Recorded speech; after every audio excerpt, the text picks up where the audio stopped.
Já parou para pensar que os seus indicadores de tempo no Power BI podem estar completamente errados? Imagine só descobrir que você está comparando 13 dias de vendas com o mês inteiro do ano anterior. Bom, nesse vídeo eu vou te mostrar o erro por trás de algumas funções de inteligência temporal no Power BI e como corrigir esta pegadinha. Fica comigo até o final para nunca mais cometer este erro.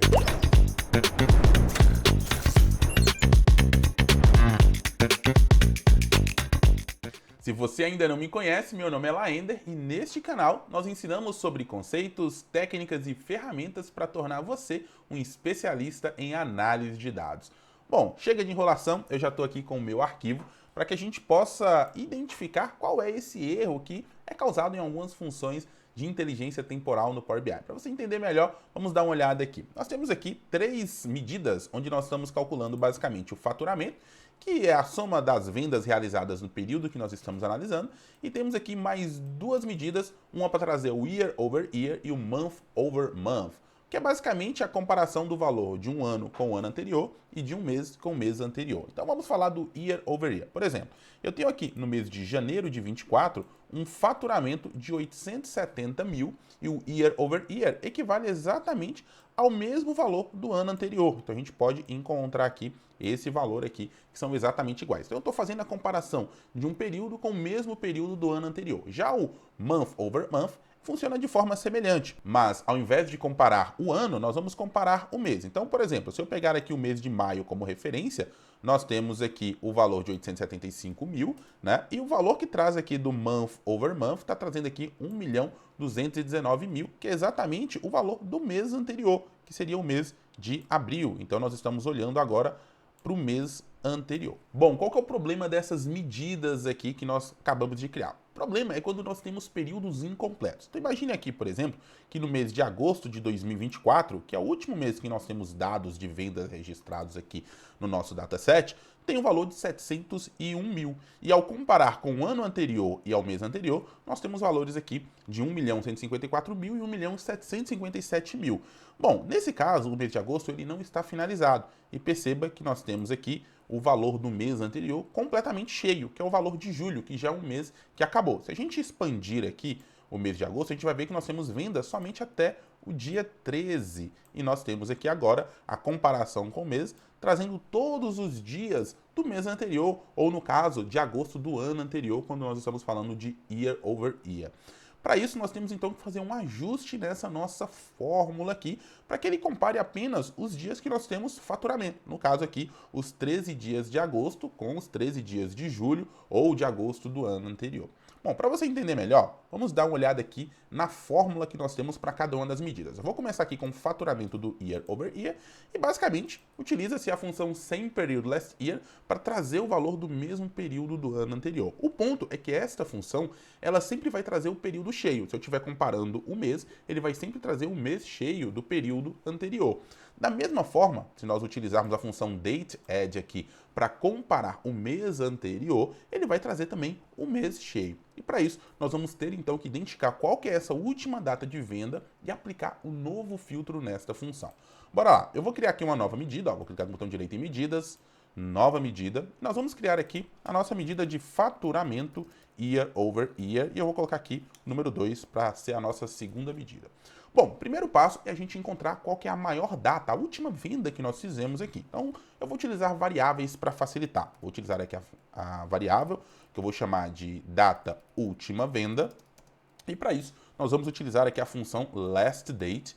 E vou trazer aqui a coluna da data de pedidos que nós temos lá na tabela de vendas. Isso então vai trazer a última data, a maior data que nós temos. O ponto é que se a gente colocar somente desse jeito aqui, ele traz a última data de cada contexto. Ó. Vou fazer o seguinte, eu vou colocar aqui um return e falar para ele retornar a data da última venda. Vou jogar essa medida no visual para a gente entender melhor. Então, quando eu jogo ela aqui, perceba que a data que ele está trazendo é sempre a data do contexto, né? Então aqui em agosto ele vai trazer o dia 13 de agosto, mas em julho ele está trazendo o dia 31 de julho. O que eu quero na realidade é o dia 13 de agosto, que é a última data, né, geral, em qualquer contexto desse aqui. Então, vou voltar aqui na medida e para isso eu vou colocar uma calculate aqui para trazer um filtro extra aqui, ó. Deixa eu diminuir um pouquinho aqui essa nossa barra de fórmulas. Vou quebrar aqui e indentar para ficar mais fácil. Vou fazer o seguinte, ó, calculate, last date, data pedido. E agora eu vou remover todos os filtros utilizando a função remove filters da tabela calendário. Dessa forma, então, qualquer filtro que seja aplicado, inclusive do próprio visual aqui, vão ser removidos no cálculo desta última venda, da data dessa última venda. Vou dar um Enter. Perceba que agora todos os valores que aparecem aqui como resultado desta nossa medida é 13 de agosto, ou seja, a última data que nós realmente temos uma venda. O ponto é que essa data aqui ela vai servir como base, como parâmetro para a gente calcular a data limite que a gente vai avaliar. Então, por exemplo, se a gente estiver comparando um mês de agosto de 2023, que é o ano anterior, eu quero que ele calcule até 13 de agosto de 2023. Então, nós vamos criar mais uma variável aqui. Vou criar uma variável aqui chamada data limite. E nós vamos fazer o seguinte, nós vamos colocar aqui então a função edate, que retorna uma data com meses adicionais ou retroativos aí em relação à data inicial. Nossa data inicial é a data da última venda e nós queremos voltar, neste caso, menos 12 meses, ou seja, eu quero olhar 12 meses para trás. Se eu retornar esta data limite aqui agora, perceba que ao invés de 13 de agosto de 2024, vai aparecer 13 de agosto de 2023, ou seja, eu retroagi 12 meses em relação a essa data. Bom, aqui nós temos então o valor que nós vamos utilizar como data limite. Para que a gente possa calcular aqui o faturamento year over year, nós vamos então calcular aqui, vou criar mais uma variável aqui, chamar de year over year. E agora nós vamos utilizar a função calculate. Vamos identar aqui para ficar melhor. Vamos trazer o faturamento. Nós vamos utilizar aqui a função dateAdd para retroagir os 12 meses. Então, eu vou colocar aqui dateAdd, calendário data, que é a nossa coluna de datas, da nossa função de inteligência temporal. E vou falar que eu quero retroagir menos 12, vou colocar aqui um intervalo, vírgula, month, que é o intervalo de meses. Bom, isso aqui é bem semelhante à função sem período last year, eu poderia ter utilizado ela aqui. Vou utilizar a dateAdd para que a gente possa utilizar o mesmo template, a mesma estrutura aqui para calcular o month over month daqui a pouquinho, tá bom?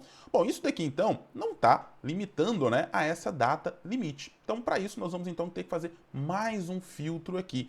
E para isso, nós vamos colocar mais uma vírgula aqui na calculate e colocar o segundo argumento de filtro. Para isso, nós vamos utilizar a função filter. Vou falar que eu quero filtrar a tabela calendário. Entretanto, neste caso, eu quero trazer todas as datas que são anteriores à data limite. Então, eu vou primeiro remover os filtros do calendário.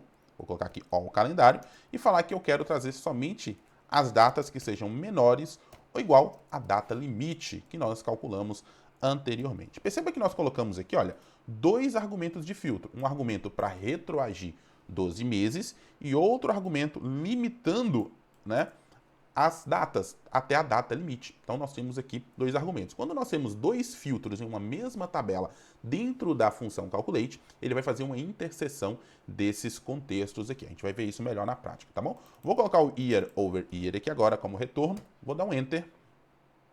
E agora perceba que, neste caso, a função year over year 2 que nós acabamos de calcular, ela ficou limitada aqui ao dia 13. Note que mais para frente não tem nenhum valor. Se a gente olhar aqui, se a gente fechar aqui agosto, o valor que nós tínhamos aqui de year over year, nós temos 701 mil aqui em agosto de 2023 e o year over year, ou seja, no mesmo período do ano anterior, deu 525 mil ao invés do valor que estava retornando aqui de 1.154.000, ou seja, um terço desse valor. Então dá para perceber aí que esta correção ela é essencial para que a gente não compare períodos diferentes. Aqui nós temos 13 dias de agosto e aqui nós temos 13 dias de agosto do ano anterior. De forma semelhante, a gente pode fazer isso também com o mês, Então vamos ver aqui a correção em relação aos 13 dias de julho. Então eu vou fazer o seguinte, olha, para facilitar, eu vou copiar esta fórmula que nós acabamos de fazer, Ctrl C aqui, selecionar ela toda, Ctrl C, nova medida. Agora eu vou colar ela aqui, vou só trocar aqui, month over month. O que muda nessa fórmula? O tamanho do período. Então, ao invés de a gente voltar 12 meses, nós vamos voltar aqui apenas um mês. Então, vai ficar aqui menos 1. E aqui também nós vamos trocar para menos 1. Por isso que eu utilizei o dateAdd, que ela já tem esse argumento de meses aí, diferente da função sem período last year. Vou dar um Enter aqui.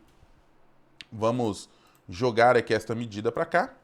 E agora sim, a gente pode ver que comparando os meses aqui, 701 mil em agosto de 2024 e 739 mil em julho de 2024, perceba que nós estamos falando apenas dos 13 primeiros dias, né? Se a gente expandir aqui o mês de agosto, olha, você vai perceber que ele só traz os 13 primeiros dias. Os meses, né, as datas futuras e os meses futuros não aparecem aqui.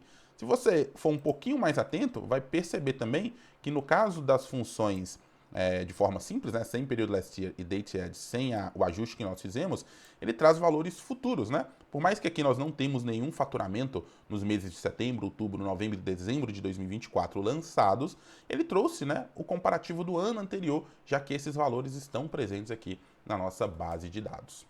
Para você entender um pouco melhor como funciona isso dentro da linguagem DAX, eu preparei uma breve animação aqui no PowerPoint para que a gente possa visualizar isso, tá?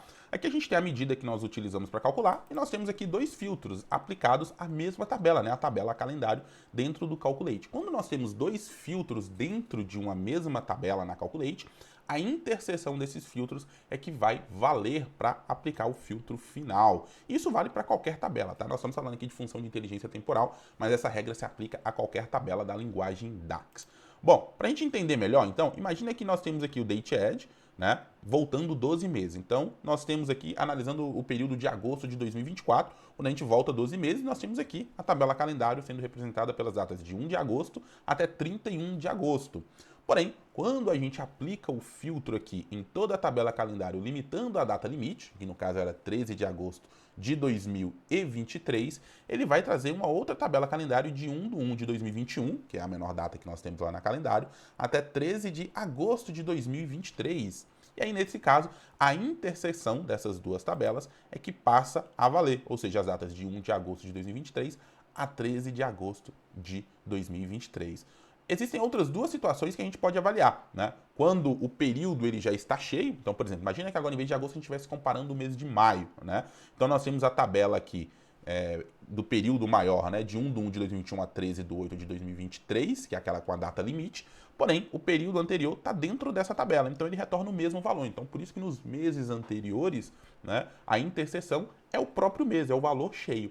E a outra situação é quando nós temos datas futuras, ou seja, não há interseção entre essas duas tabelas. Então imagina, por exemplo, que nós vamos comparar aqui o mês de outubro, né? Quando a gente volta aqui um ano, a gente tem aqui 1/10 de 2023 a 31/10 de 2023, porém, o nosso período de data limite, ele vai de 1/1 de 2021 a 13/8 de 2023. E não há interseção entre essas duas tabelas. Dessa forma, não há datas para serem retornadas e, por isso, o valor da medida ela fica em branco. Bom, é isso. Se você gostou desse vídeo, espero que você não cometa mais esse erro ao utilizar funções de inteligência temporal na linguagem DAX. E claro, se valeu o seu tempo, ó, já deixa o seu like aí, inscreva-se no canal, ative o sininho das notificações. Não esquece de compartilhar com os amigos para que ele também não cometa mais esse erro no Power BI. Um grande abraço e a gente se encontra no nosso próximo vídeo. Valeu e tchau, tchau!